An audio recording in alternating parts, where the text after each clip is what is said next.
Guys, I'm going to give you a sample, another sample of the material, of the content that I've been producing for my members community, the Alberino Analysis members community at the alberinoanalysis.com. This is a private briefing. I do these every so often. I try to do them weekly or bi-weekly, especially if there are interesting things happening in the news related to the UFO phenomenon or ancient history or whatever. I'm not exclusively doing content for my members community. I'm going to be producing a lot more content here on YouTube, but there's a lot of members exclusive content happening over there at the Alberino Analysis members community that I think many of you would be very, very interested in. So if you want to become a member, you can get the link in the description of this video or visit the alberinoanalysis.com. Today is the 10th of September, 2025. And in this briefing, I want to discuss yesterday's hearing, congressional hearing on UAPs. This is the third congressional hearing that we've had.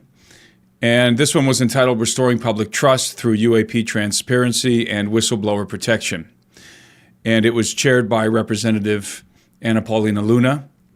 And as I said, it occurred yesterday, September 9th. And I watched it live, and I've analyzed it and taken some notes. And I would like to give you my thoughts, my analysis of this historic event.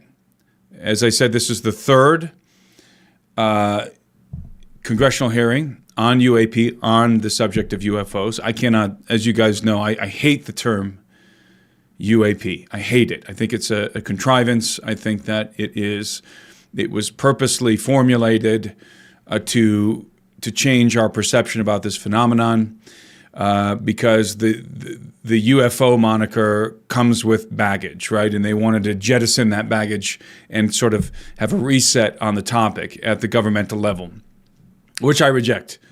I will forever refer to this phenomenon as the UFO phenomenon.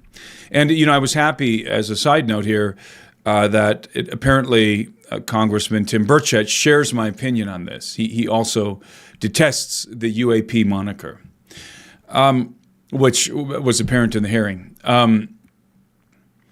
So before I get into this, I want to give you a little bit of background information. I received a phone call a couple of days ago from Congressman Eric Burleson, and Eric is one of the congressmen on the committee, and as I always say, one of the primary figures in the push for UFO disclosure. And Eric informed me that he was going to be, there was some very interesting witnesses coming forward, and that he was going to be presenting a video that had never before been seen, that was given to him anonymously. He described what the video was in our conversation, and I was quite intrigued. And he played that video during the hearing, and we'll get to that in a moment. But there's been some things going on behind the scenes in Congress, and certain personalities are causing a lot of commotion. Ana Paulina Luna, Representative Luna, has been engaging in public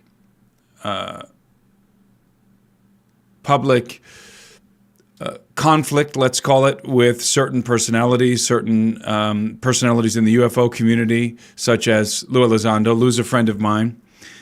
And I've met Ana Paulina Luna. I've met some of the congressmen on the committee. And I applaud her for her work on this subject. But I also know Lou Elizondo, and I am very much in support of Lou and his effort, because it's the same. It's for disclosure. And I know some of you are very skeptical about not only Congress's efforts here for disclosure, but also some of these personalities like Lou Elizondo and the others. And I can assure you that all of these people, the ones that I've named, and others like David Grush, and certainly all the whistleblowers who have come forward, are interested in disclosure. These are not disinformation agents. This is not Project Bluebeam. And I can say that with a great degree of confidence because I personally interface with these people. And if there's one thing, I have a lot of shortcomings in my life and a lot of weaknesses, but if there's one thing I can tell you that I'm very adept at would be discernment of people. I have a very high level of discernment as it pertains to people. And I have not discerned, and I could be wrong, but I've not discerned in any of these characters, the ones I've named. Let me be very specific before we begin, because we'll start with Representative Luna, since she chaired this hearing. Anna Paulina Luna, Tim Burchett, Eric Burleson, these are all congressmen, Lou Elizondo, David Grush, and that core group, and I'm probably forgetting a couple of names here, but that core group are sincere. I can tell you that personally. These individuals are sincere. This is not a disinfo campaign. Now, as it pertains to David Grush, David I believe, has been exceedingly forthright. He has said everything that he knows, or most of what he knows publicly, and he is behind the scenes. He is resourcing congressmen. He works directly for Congressman Burleson. Eric Burleson hired strategically, he talked to me about this before he did it, and I thought it was a phenomenal idea. He strategically hired David Grush so that David's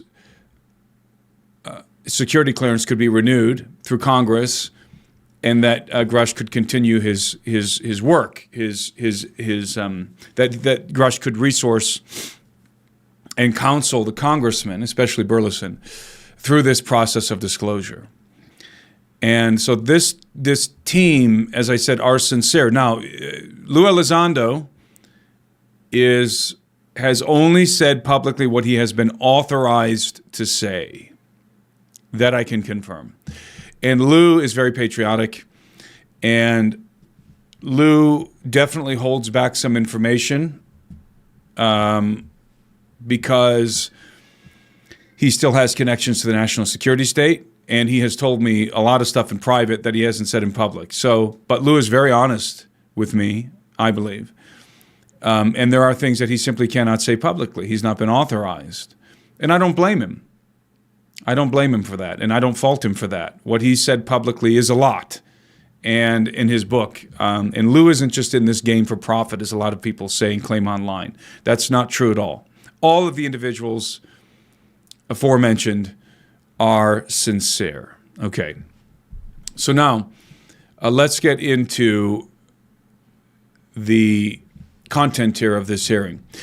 So this hearing saw 4 new witnesses: Jeffrey Nuccitelli, who was a former Air Force military police officer; Alexander Wiggins, who is a current senior chief operations specialist in the United States Navy; of course, George Knapp, a friend of mine, who's a chief investigative reporter for, and has been for, KLAS TV in Las Vegas for decades. And George is one of the last OG UFO researchers. I have a great deal of respect for George.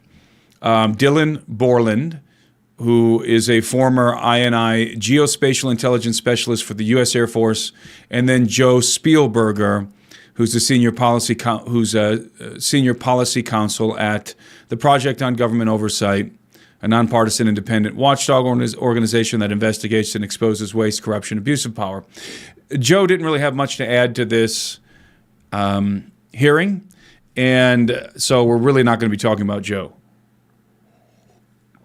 Rather, we're going to focus on the testimony of Jeffrey Nuccitelli, Alexander Wiggins, and George Knapp. So the first thing I want to do is review some of the content from their opening statements. Nuccitelli began, and he had quite the story to tell. So I'm going to go ahead and read an excerpt from his opening statement. He says the following, quote, between 2003 and 2005, 5 UAP incidents occurred at Vandenberg Air Force Base, home to the National Missile Defense Project, a top national security priority. At the time, we were conducting launches deemed by the National Reconnaissance Office as, quote, the most important in 25 years, end quote. These facilities were vital, and they were repeatedly visited by UAP. Each incident was witnessed by multiple personnel, documented, investigated, and reported up the chain of command. We sent information up, but no guidance came down. I personally witnessed one of these events and investigated others. 6 other service members, all direct eyewitnesses, have provided the information I share today. The incursions began on October 14th, 2003, when Boeing contractors reported a massive glowing red square silently hovering over 2 missile defense sites. After several minutes, it drifted east and vanished behind the hills, end quote. And then he also discusses that in 2005, a patrol reported, quote, a massive triangular craft larger than a C-130 hovering low over the main base.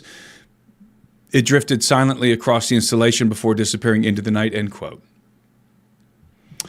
And in subsequent testimony during, as the congressmen were questioning him, he revealed that there were actually 2 flying squares that were observed at the base on separate occasions. One of them was quote, as large as a football field, and the other was much larger, like a, quote, flying building. So these are extremely large objects. They're square. Obviously, they're not aerodynamic. I'm going to address something right off the bat here, and then I'll talk about this at the end.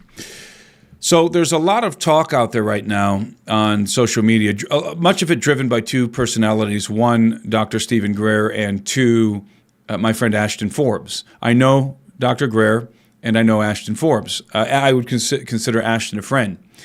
And both of these individuals assert that these objects are ours, that these objects represent breakthroughs in technology that were made decades ago that have been kept secret from the public, and that these objects are ours. The squares, the Tic Tacs. I categorically disagree with that assessment. Categorically disagree. So does, by the way, George Knapp, and apparently the other individuals who testified today, or yesterday rather, in the hearing. I know that Louis Elizondo disagrees with that assessment, and the congressman as well. So none of us believe that these objects are ours. Now, there is a possibility, okay? There is a possibility that the Tic Tac is ours. That's been floating around out there. Ross Coulthart was, like us, believed what was of the opinion that these objects are not ours, but then he received some kind of information behind the scenes from a source of his that confirmed to him that, in fact, the Tic Tac is Lockheed Martin technology. Now, I don't know what information Coulthart received. I can't confirm that information. And I've talked to Congressman Burleson about this. He's also heard the same, that the Tic Tac might be ours, although we're all very doubtful that we have this kind of technology. If we have that Tic Tac technology, then who knows what else we have. I personally doubt that we've developed that level of technology, but it's possible. It's within the realm of possibility. But most of this other stuff, like the flying squares, in my opinion, are clearly not ours. And we'll talk about that some more at the end. Okay, let's talk about Mr. Wiggins' testimony. Mr. Wiggins testified that on, quote, I'm reading from his opening statement, on the 15th of February, 2023, near the Southern California ranges, I witnessed, corroborated by shipyard sensors, 4 Tic Tac-like objects, one emerging from the ocean, then departing in synchronized fashion without conventional signatures, end quote. And that was pretty much the totality of Mr. Wiggins' testimony, and he really didn't have much more to add. It's a remarkable event. It was recorded. It was seen by many witnesses, and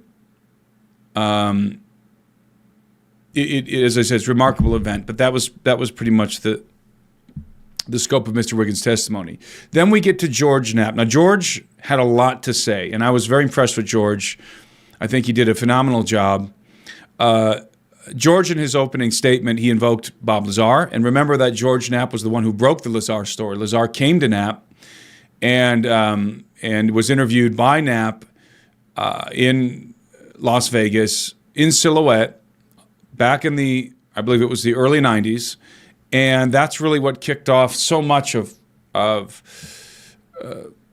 what's happening today, and also put Area 51 on the map. That's literally what put Area 51 on the map. So George Knapp, as I said, is an OG in ufology. I trust him, and I have, as I said before, I have a high degree of respect for Knapp, who I've met personally, and who I believe is. And I keep saying this, but I just want you guys to know that George Knapp is the real deal.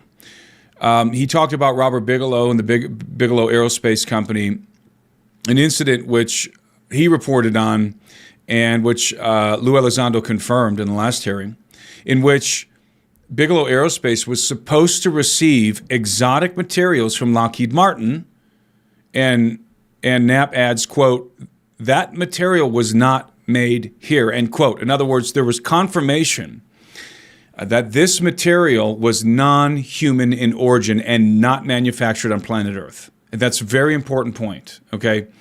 And there's reasons why they knew that was the case. And Bigelow's group, Robert Bigelow's group, and you'll recall, some of you, that Robert Bigelow owned Skinwalker Ranch for a while, and he was head of the NIDS program. He started the NIDS program, and if you read the book Hunt for the Skinwalker by George Knapp and I always forget Colm Kelleher, phenomenal book.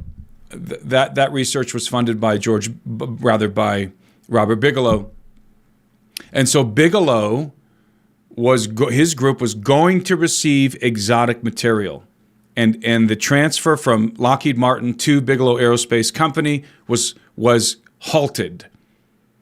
And we know who interfered, who intervened. It was the CIA.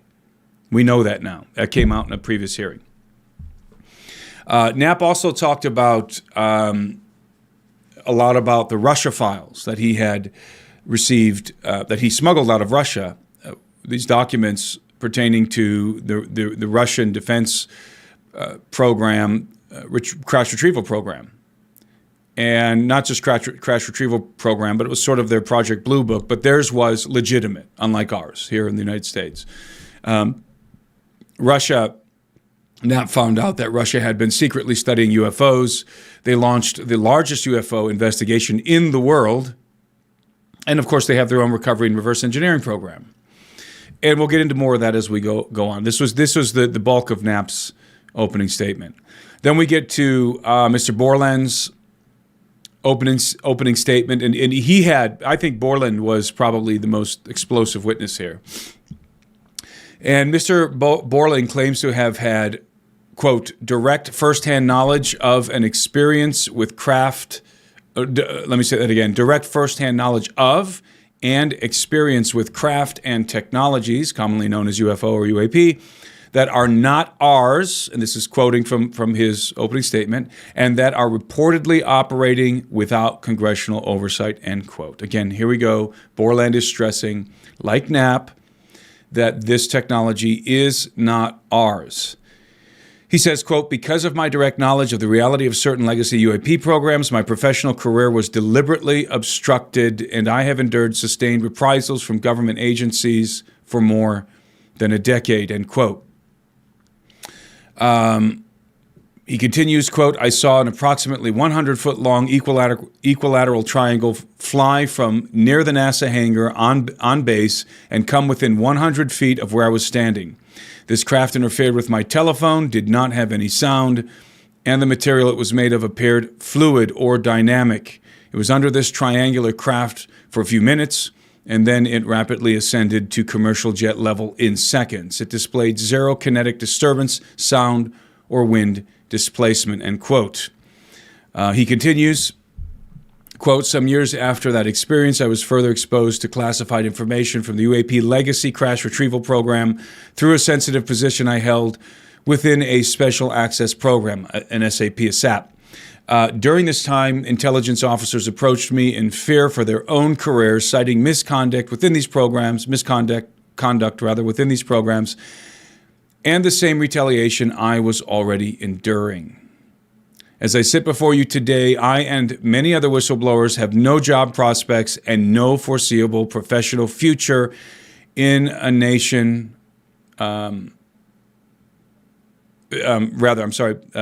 foreseeable professional future in a nation all of us came forward to defend," end quote. So obviously, Mr. Borland has suffered reprisal for coming forward with his allegations, and this is the main problem we have, in the fight for disclosure, is people's careers are in jeopardy if they come forward. They can't find work. Their lives are in jeopardy. They're threatened behind the scenes, not just from government personnel, but from military contractors, aerospace contractors, and the security companies, the security firms that work with them, which are hostile and aggressive, and then the welfare of their families is threatened. So this is a big problem, and a lot of the focus of this hearing of yesterday's hearing was revolved around the Whistleblower Protection Act, and Congressman Birthright has drafted some legislation that was not passed, but it's really good legislation, and it needs to be passed. And again, there was a lot of discussion about this that would protect whistleblowers, their pensions, their lives, and the welfare of their families. Now, Borland related a very interesting incident, in which he mentions this triangular craft. He says it was 100 feet above him, and this more information came out in the subsequent questioning after the opening statement. He says, quote, "The craft itself was this black metallic flake paint, but on top of the craft was this gold lava plasma, some type of fluid going over and around the craft," end quote. That's very interesting to me. So, as you guys know, I had a sighting of a craft. It wasn't as large as the triangle or the square that these witnesses testified to seeing, but it was about the size of a Chinook helicopter or Black Hawk helicopter, but it wasn't a helicopter, it wasn't an aircraft. It was not flying in a conventional way. It did not have wings. It had stubby, rounded protrusions in the place of wings. There was no exhaust. There was no propulsion system to speak of. There were no propellers, and it had two large triangular lights, bright lights. And it hovered silently above my vehicle. And it had sort of an angular body armor, and it was reminiscent of the F-117 Nighthawk stealth fighter, but it was not an aircraft.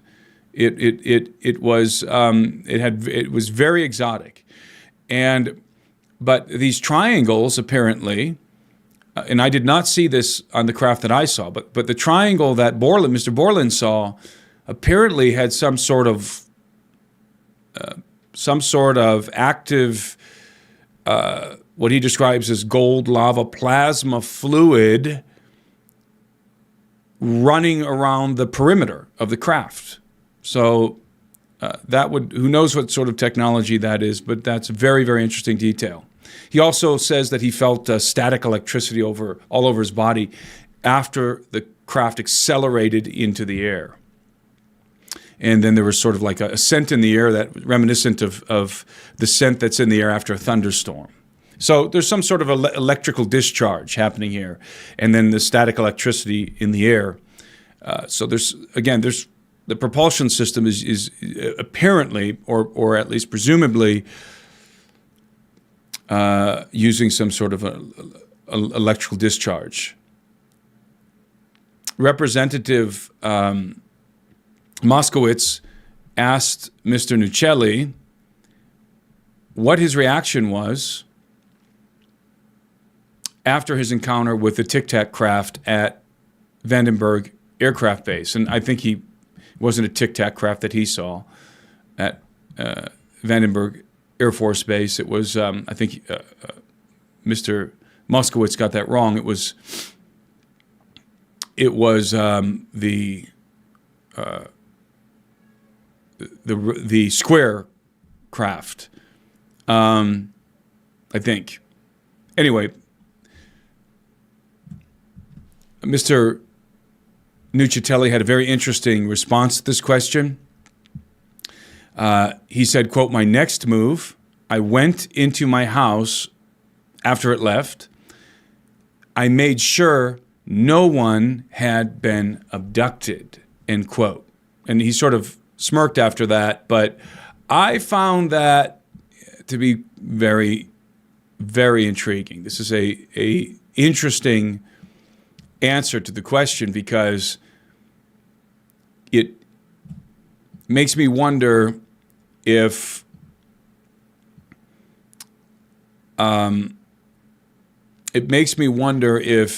Mr. Nuccelli is familiar with the abduction phenomenon, and perhaps some of these other witnesses as well. I think that was sort of a tongue-in-cheek reply. I think that he was sort of signaling that there's abductions involved with some of these sightings. So, I can't know that for sure, but that is the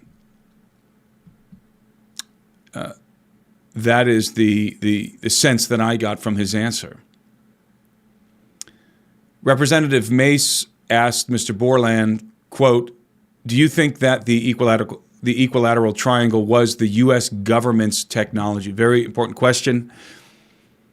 And Mr. Borland replied, quote, "I did once upon a time, but knowing what I know now, I'll have to answer that question in a skiff, probably," and end quote. And as you guys know, a skiff is a sensitive compartmented information facility. And a skiff is a classified environment or rather a secured environment in which classified information can be discussed. It's you can't just go into a skiff. You have to be authorized to go into a skiff. So these congressmen actually have to be authorized to go into the skiff with these individuals, with these whistleblowers, and hear the information that they have to relay. So. What an interesting question. I did once upon a time, but I did once upon a time, but knowing what I know now, I'll have to answer that question in a skiff. Again, the question is, do you think that the equilateral triangle was the U.S. government's technology? So there's something apparently that Mr. Borland has learned that has convinced him that it is not U.S. technology. What could that be? Well, I would propose that Mr. Borland has probably learned of the recovery of non-human bodies associated with these craft, or contact with non-human entities. NHI, as they're called. I don't like that term either, by the way. I don't like UAP and I don't like NHI. But these non-human entities, aliens, are associated with these craft, or at least with some of them. So if you have non-human entities associated with these craft, then that right there is definitive proof that we're dealing with non-human alien technology. And again, I suspect that this is what Mr. Borland is referring to. Representative Mace asked George Knapp, quote, "Do you think any of this is a psyop by the U.S. government?" Very good questions by Representative Mace here. And Knapp replied, quote, "Entirely possible. Our governments and other governments have admitted that they've tried to use UFOs as cover for other projects, but I think they also do some reverse engineering of those claims," end quote. And what Knapp means, he elaborated on this idea of the government doing some reverse engineering of those claims. So the government So yes, the government has used the UFO phenomenon to cover for our own aerospace programs. There's no question about that. But they've also used our own aerospace programs as cover for UFO activity. That's what NAP is saying. Both of those statements are true. So it goes both ways. It goes both ways. It's not just that, the government's using the UFO phenomenon to cover up, our own advanced technology. No. It goes both ways. They'll use it as a cover for our own technology when convenient, and then they'll use the cover of our own aerospace programs to cover up legitimate UFO-related incidents. It goes both ways. So, very good questions by Nancy Mace. In an exchange with Representative Burchett, Knapp stated that he doesn't believe the aerospace contractors have made much progress in their attempt to understand and assumedly reproduce alien technology. I agree with that assessment. And I know, as I said before, some of my friends and colleagues believe that most of what we see is ours, that we made breakthroughs in zero-point energy many decades ago. I'm not so sure that that's true. I think that we're still scratching our heads, largely still baffled as it pertains to this exotic technology. I think we have certainly derived, let's say, certain technologies, in my opinion, from the crash retrieval program. Of course, the late Colonel Corso claimed that we had developed fiber optics and night vision and some of these other modern technologies directly from the reverse engineering programs. But have we figured out tic-tac technology? Have we figured out the flying square technology? Have we figured out the instantaneous acceleration? All of these anomalous technologies, all of these anomalous maneuvering capabilities that we see being performed by UFOs. Have we figured these things out? I, for one, do not believe that that is the case. And I've interfaced with some of my colleagues in the UFO community, highly respected researchers. Almost universally, they agree with that assessment that these things are not ours. We have hybridized vehicles. Yes, we absolutely have our own UFOs that we have created that we have manufactured by combining conventional components with exotic components. And when I say exotic components, I'm talking about components that have been derived from the crash retrieval program. Yes, so we have hybrid vehicles. And I do believe we have really, really advanced stuff behind the scenes, much more advanced than the conventional aircraft that we saw, for example, deployed in Afghanistan and Iraq during those conflicts. But we're still, again, in my opinion, really far behind the non-human exotic technology. All we can do is, and by the way, some of this technology requires exotic materials. And when I say exotic materials, what I'm referring to are materials that are not made on planet Earth, that contain isotopes that are not naturally occurring on Earth and have not been synthetically reproduced. In other words, the materials of which these craft are composed come from somewhere else in the universe.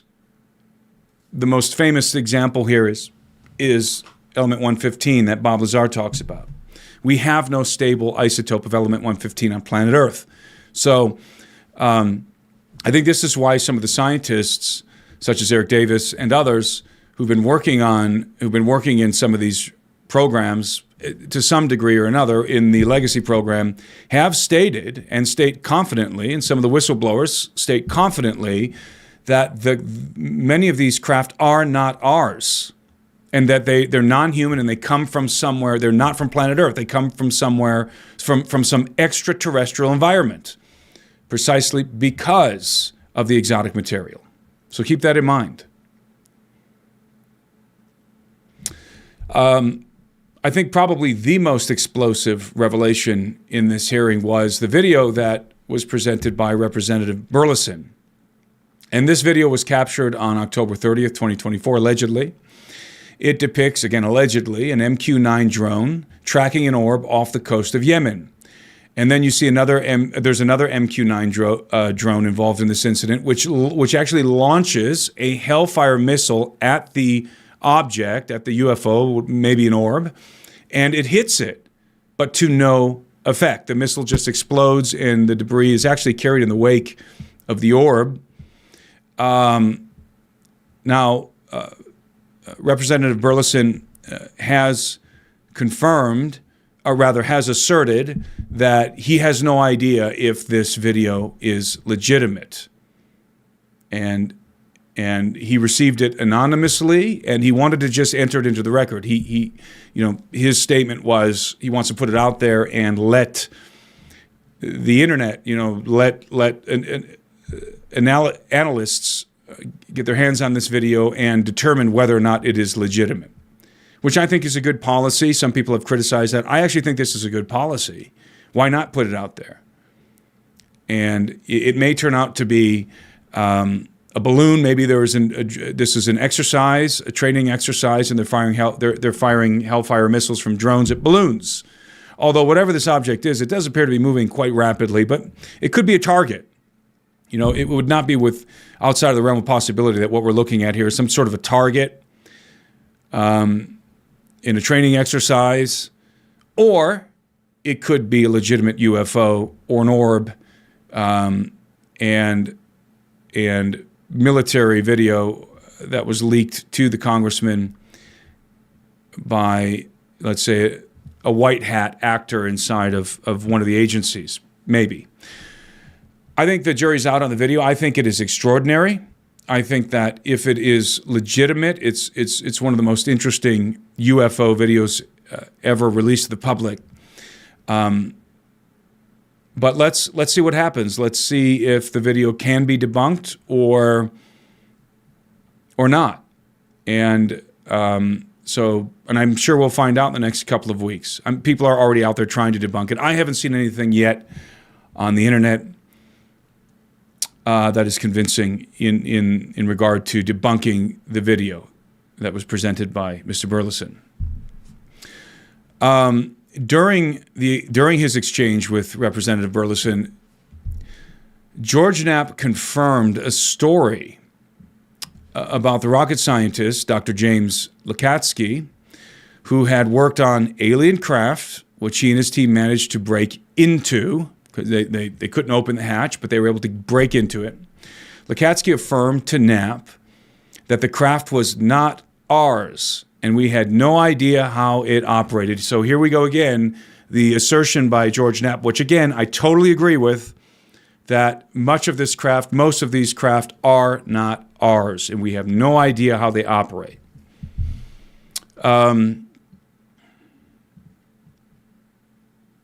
Mr. Borland, in response to a question from Representative Burleson, intimated that we do have evidence of extraterrestrials, specifically of extraterrestrials. And this was in a conversation regarding Arrow. In fact, George Knapp described Arrow in a subsequent in a subsequent exchange with the congressman. He described Arrow as a counterintelligence operation that gets people to come in and tell their stories before discrediting them. I couldn't agree more. I've been telling people, including some of the congressmen, for a couple of years now that Arrow is a dog and pony show. Arrow was formulated to give the impression that the Pentagon is investigating the UFO phenomenon and is interested in getting to the truth of the phenomenon. It couldn't be further from the truth. Arrow is a disinformation program. That's what it is.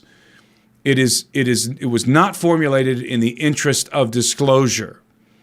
And I believe that, as I've said many times, the purpose of Arrow is to quell public interest rather than increase public interest and awareness in the topic. It was created to quell public interest and to discourage further inquiries at the congressional level. And I know that firsthand that is the case.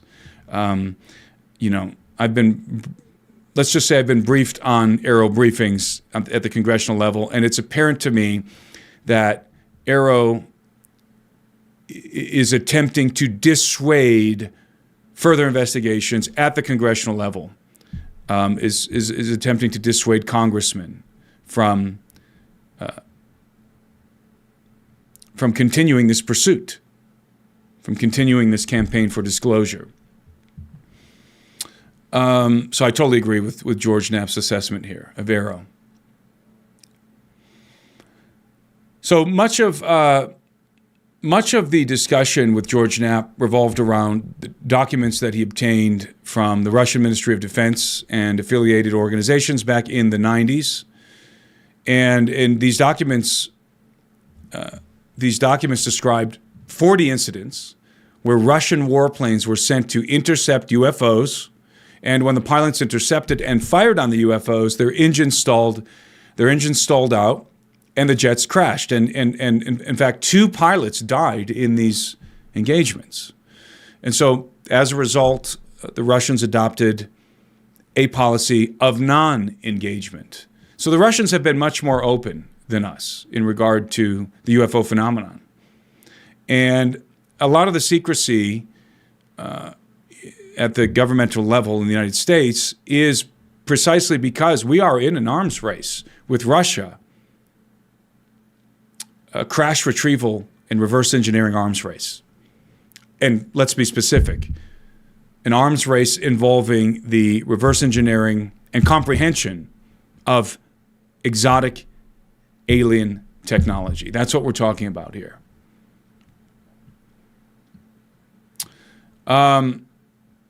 Bob Lazar came up a lot in the hearing, and Mr. Borland actually affirmed the testimony of Bob Lazar, and he described how Bob was able to predict exactly when exotic aerospace vehicles would be tested at Area 51 or in the vicinity of Area 51. And of course, this is well known. This is one of the details that confirms Lazar's story. He knew, and this is inexorable. Okay, Lazar knew when the aerospace vehicles were going to be tested, exactly the moment that they would be tested at the Area 51 installation. Okay, that's confirmation. That is proof of Lazar's testimony. It's confirmation of his testimony. And as I've said many times, I 100% believe Lazar's testimony. And I know many of you do not, but you're just being incredulous. And people say, well, his story's been debunked. His story, Lazar's testimony, has not been debunked. That's a lie. It has not been debunked.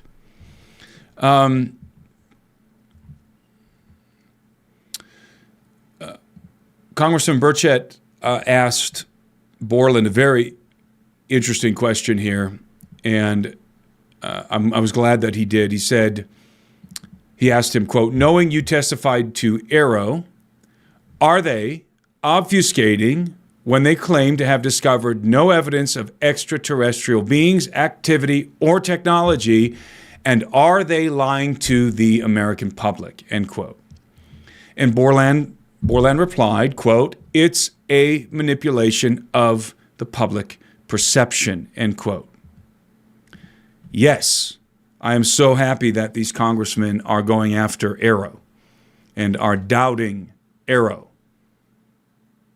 And of course, we have Kirkpatrick out there. He called, I believe. Let me see if I can remember the term he used. He in reference to this hearing, he described it as Luna's lunatics. Of course, Chairwoman Anna Paulina Luna, he's talking about her witnesses. He's referring to her witnesses as lunatics. Okay, so these individuals who came forward to testify, these 4 individuals, are clearly not lunatics. And for Kirkpatrick to refer to them as Luna's lunatics, that really illustrates the purpose of Arrow. It's to discredit. It's a misinformation machine, and the entire objective by the Pentagon is to discredit, not to raise awareness or to further the discussion of UAP, but to discredit the whistleblowers that they knew were coming. I cannot stress that enough. Okay, Knapp makes a really good point. He said that he highlighted the fact that the Russians have their best scientists collaborating on reverse engineering crash retrievals, but U.S. scientists are told that UFOs don't exist. So this is a really good point by George Knapp, that in Russia, the existence of UFOs is not covered up. The scientific community is not gaslighted about this topic. They're not lied to as much, or at least to the degree that our scientific community is lied to here in the United States. And so there's discourse, there's open discourse among scientists in Russia. And to make matters worse, here in the United States, the Legacy program is so highly compartmentalized that the scientists who are working on crash retrievals are not permitted to collaborate. They're not permitted to interface with each other, which of course completely inhibits the advancement of knowledge. So, in summation, I think that this hearing was an indictment of Arrow, which needed to happen publicly. Okay, so this hearing was an indictment of Arrow. We heard some more compelling testimony about incidents that happened on Air Force bases involving, the triangles, the TR-3Bs as they're called, or TR-4Bs, and flying squares, which we've heard before, but we've got more confirmation. And there was a lot of criticism when Luna released the list of witnesses. There was a lot of criticism, especially in regard to George Knapp's participation. But I think that George Knapp did a stellar job. Knapp was there as a reporter. That's what he is. And giving his opinion about the phenomenon, and I think he added a lot. And particularly, I think that the testimony of Jeffrey Nuccitelli and David Borland was significant. I still think that the first hearing with David Grush was the most important and the most explosive of all of the 3 hearings that we've had thus far. But this was a good step in the right direction. I think obviously what we need now is we need witnesses from the aerospace contractors. We need witnesses from Lockheed Martin and the other aerospace contractors. We need witnesses, scientists who have had hands on the technology and who have direct knowledge of the Legacy program. I think that's where we are, and that would be the next logical step in regard to these hearings. Now, I don't think we're going to get those witnesses until Congress passes, unless Congress passes Representative Burchett's excellent bill, his Witness Protection, UAP Witness Protection Act. Or I think there's a couple of bills, actually. I forget the name of Congressman Burchett's bill. There's one in the House, one in the Senate. Burchett's bill is particularly would be particularly effective at protecting whistleblowers. I talked to him about it in an interview I did with him, and he assured me that bill has teeth and will protect the pensions and the livelihoods and the lives of UAP whistleblowers and their family members. Until we have that, don't expect guys from the contracting world, from the aerospace contracting world, to come forward. And, most of you wouldn't.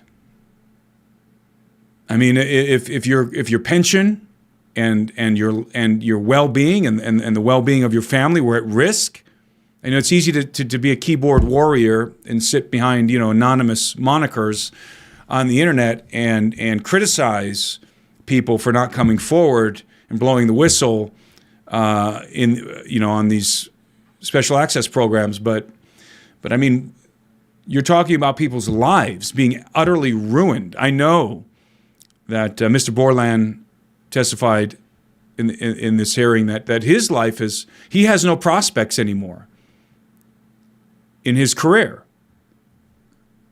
And I know that the same thing happened to David Grush. So these guys, it's heroic what they're doing. And for those of you who are just sort of sitting back, armchair quarterbacking this whole process, saying, this is just all disinformation, Project Bluebeam, blah, blah, blah. You are not, you are discrediting a level of frankly, bravery, valor, that most of you have never performed and cannot perform. So that's what I would say to the trolls. These whistleblowers are legitimate, all of them, and to just sit back and label all of this as disinfo because the government's involved or whatever is low analysis, infantile, and is simply not true. So the disinformation campaign is zero. That's the disinformation campaign. It's not Grush. It's not Elizondo. It's not the congressmen and women involved in this. It's Arrow. That's the disinformation campaign. It's not Bob Lazar. It's not George Knapp. And that's abundantly evident at this point. So anyway, that's my analysis on the hearing. I hope that you glean something useful from it. And I encourage you guys to support these individuals who are coming forward, the congressmen and women who are at the center of the battle for disclosure. It's not going to be perfect. Sometimes it's ugly. There's a lot of personalities involved. And let me tell you, there's a lot of egos involved. I mean, just in that room alone, in that hearing, it was a small audience there, but I know a lot of those individuals, and there's a lot of ego. There's a lot of ego in the UFO community, in the UFO research community. But there's also a lot of, I would say, as I said in the beginning, sincerity. And generally speaking, this is a collective effort in the battle for disclosure. So that's my analysis. Thank you for your attention.